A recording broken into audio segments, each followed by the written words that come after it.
स्वागत करती हूँ। आज हम देखेंगे कुछ इंटरेस्टिंग फैक्ट्स नारियल के बारे में। तो चलिए देखते हैं।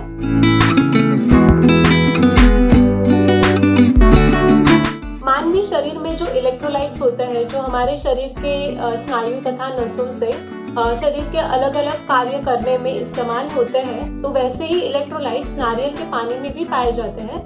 नारियल तेल का इस्तेमाल कॉस्मेटिक अप्लायंसेस यानी कि प्रसाधन सामग्रियों में किसी और फल के अलावा सबसे ज्यादा मात्रा में किया जाता है। नारियल को कोकोनट नाम मिलने की भी एक मजेदार कथा बताई जाती है। पुर्तगाली लोग यानी कि पोर्चुगीज लोगों को जब नारियल के फल के बारे में पता चला, तो उन्होंने नारियल के फल के ऊपर जो छिलका होता है तो उसे छील दिया, तो देखा कि उसके ऊपर 3 होल्स नजर आ रहे थे। तो ये 3 होल्स को देख के उन्हें लगा कि ये किसी दुखी आदमी का चेहरा है, तो उन्होंने इस फल को नाम दे दिया कोको। और कुछ साल बाद जब अंग्रेज लोगों को इस फल के बारे में पता चला, तो उन्होंने पाया कि इसकी जो ऊपरी आवरण है, इसका जो ऊपरी कोटिंग है, कवर है, वो बहुत ही कठोर है। तो उसके कठोरपन के वजह से कोको शब्द के साथ उन्होंने नट ये शब्द ऐड कर दिया, और इस तरीके से नारियल को कोकोनट ये नाम मिल गया। है ना मजेदार बात। वैसे तो नारियल का फल जब बढ़ता है तो शुरुआती तौर में उसमें पानी की मात्रा बहुत ही ज्यादा होती है, तो ये पानी हम डायरेक्टली भी पी सकते हैं। ये नारियल पानी पीने से हमें बहुत ही ताजगी महसूस होती है, बहुत ही फुर्ती महसूस होती है। तो इसलिए बहुत सारे खेल खेलते समय नारियल पानी का इस्तेमाल एनर्जी ड्रिंक के तौर पे भी किया जाता है, क्योंकि इसमें फाइबर्स, प्रोटीन्स, विटामिन की मात्रा बहुत ही ज्यादा होती है। बहुत सारे लोगों को संदेह होता है कि नारियल का दूध और नारियल पानी एक ही है, लेकिन नहीं। नारियल का पानी और नारियल का दूध ये दोनों अलग चीजें हैं। Coconut water and coconut milk are both the different things. जो कोकोनट मिल्क होता है यानी नारियल का दूध होता है, तो उसमें फैट्स की मात्रा 17% होती है, और ये कोकोनट मिल्क है वो कई तरीके के व्यंजन स्वाद युक्त बनाने के लिए उसका इस्तेमाल किया जाता है। कोकोनट मिल्क से हम कोकोनट क्रीम भी बना सकते हैं, जिसका भी इस्तेमाल हम खाने में करते हैं। नारियल की जो कत्ती होती है यानी ऊपरी छिलका होता है, उसका इस्तेमाल चटाई बनाने के लिए, रस्सी बनाने के लिए या फिर बोरिया बनाने के लिए भी किया जाता है। और नारियल के पेड़ के जो पत्ते होते हैं उनका इस्तेमाल झाड़ू बनाने के लिए या फिर छत के ऊपर छप्पर के तौर पे भी उनका इस्तेमाल किया जाता है।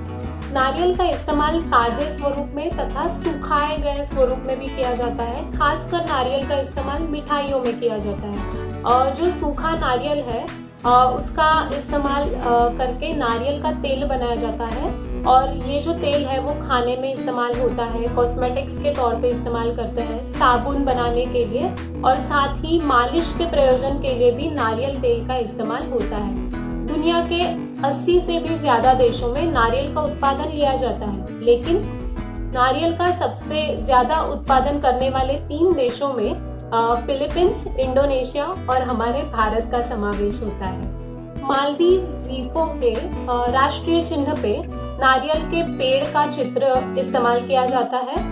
नारियल का पेड़ मालदीव्स का राष्ट्रीय वृक्ष है और वहाँ का सबसे महत्वपूर्ण फल भी है। दूसरे वैश्विक महायुद्ध में जापानी सैनिक नारियल के अंदर बारूद भर के उसका इस्तेमाल दुश्मन पे दागने के लिए करते थे। साथ ही पुराने जमाने के जो लोग थे वो स्वयं संरक्षण यानी कि दुश्मन से अपनी रक्षा करने के लिए नारियल के तंतुओं से बनाया गया जैकेट वगैरह पहना करते थे। दुनिया में नारियल के पेड़ की 100 से भी ज्यादा प्रजातियां मौजूद है, और नारियल का जो तना होता है यानी कि ट्रंक जो होती है, तो उसका इस्तेमाल घर बनाने के लिए, नौकाएं बनाने के लिए, पुल बनाने के लिए भी किया जाता है। साथ ही ऐसे भी कहा जाता है कि अरेबियन नाइट्स की कथाओं में ऐसे बताया गया है कि सिंदबाद जो था उसने अपने 5वीं समुद्री सफर में नारियल बेचे थे। है ना मजेदार बात। 1970 में फिलीपींस के जनरल मार्कोस ने एक शानदार महल बनवाने के लिए नारियल की लकड़ी का इस्तेमाल किया था।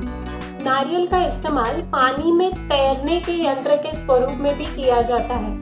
और क्या आपको पता है, रामायण तथा श्रीलंकन ऐतिहासिक पुस्तकों में नारियल के पेड़ का उल्लेख किया गया है। दोस्तों, ये थे कुछ इंटरेस्टिंग फैक्ट्स नारियल के बारे में। अभी हम देखेंगे कि नारियल कब खाना चाहिए। पाचन संस्था से जुड़ी शिकायतें कम करने के लिए नारियल का सेवन हमारे आहार में करना लाभदायक होता है। साथ ही नारियल पानी पीने से बहुत ही ताजगी महसूस होती है और हमारी दिमागी हालात भी तंदुरुस्त रहते हैं। और वजन घटाने के लिए भी नारियल पानी का इस्तेमाल किया जाता है।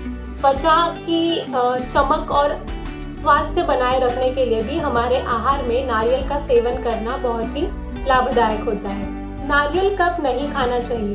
जिन लोगों के शरीर में बैड कोलेस्ट्रॉल की मात्रा पहले से ही ज्यादा हो तो ऐसे लोगों को अपने आहार में नारियल का सेवन बिल्कुल भी नहीं करना चाहिए।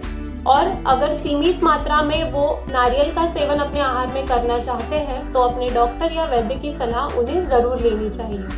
जिन्हें नारियल खाने से एलर्जिक सिम्टम्स दिखाई देते हैं या नारियल के तेल का इस्तेमाल करने से सर्दी, जुकाम, खांसी ऐसे एलर्जिक सिम्टम्स दिखाई देते हैं तो ऐसे लोगों को भी नारियल खाना या फिर नारियल के तेल का इस्तेमाल करना टालना चाहिए। दोस्तों, ये थे कुछ इंटरेस्टिंग फैक्ट्स नारियल के बारे में। आप सभी को हमारा ये वीडियो कैसा लगा ये हमें कमेंट सेक्शन में ज़रूर बताइए। हमारे वीडियो को लाइक और शेयर करना ना भूलें और साथ ही हमारा चैनल मांगरोल फूड्स को सब्सक्राइब ज़रूर कीजिए। नोटिफिकेशन बेल भी ज़रूर प्रेस कीजिए। कमेंट सेक्शन में हमें ये भी ज़रूर बताइए कि आप अगला वीडियो किस विषय पर देखना चाहते हैं। मांगरोल फूड्स की तरफ से मैं हर्षाली आप सभी का आभार व्यक्त करती हूँ। Thank you.